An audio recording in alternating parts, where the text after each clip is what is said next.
90% people who used to get good care with their family doctor or at the hospital nearest to home. I've actually gone to a few of the hospitals. Doctor looked at me at a maximum of like 3 minutes. You know, didn't really do anything, didn't do anything for my feet or anything of that nature.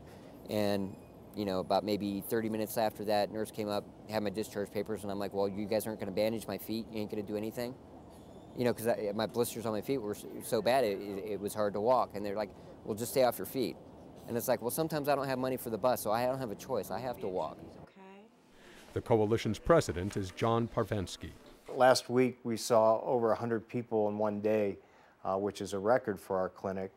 We're seeing that there are more people that we cannot see at the end of the day, that when the clinic closes, people who have been waiting all day for care aren't able to get in.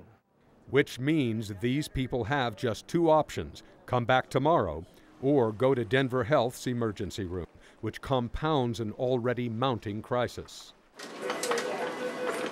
I think our worst fear is that if the hospital says that they'll no longer take referrals from us to provide inpatient care to people who are homeless without a copayment, you know, those folks are likely to die. The President of the United States of America, Barack Obama. When President Obama came to Denver in February to sign the $787 billion economic stimulus bill, he allocated $137 billion for health care. Many of the reforms he's calling for, like preventative care and computerized medical records, already are in place at Denver Health. They could still use them, though, at public hospitals that are teetering now in other parts of the country. But some healthcare professionals say that it's only a Band-Aid, that there's still a long way to go before public hospitals can breathe easier. I think we're trying to begin by saying we know there's waste in every system. Let's try to extract the waste before we start limiting care. But, you know, there may be a place where we're going to have to say there are some things we can't do, or there'll be a number of patients beyond which we can't take anymore.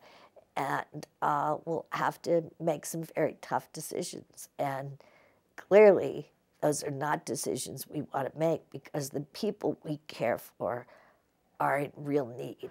I guess I'm like many or most Americans. I just assume one thing that's always going to be there is the public hospital. It's not a commercial enterprise.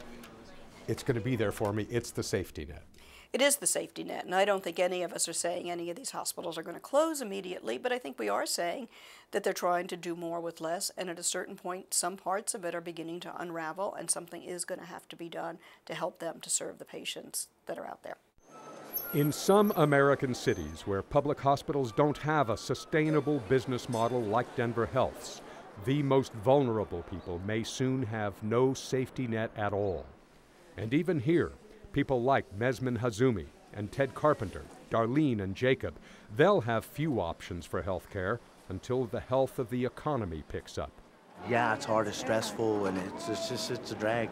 I hope that things, you know, get better because, you know, they seems like they can't get any worse, you know what I mean? Good luck to you guys. Thank you. You sometimes say, well, maybe tomorrow, or do you begin to lose hope? You lose hope.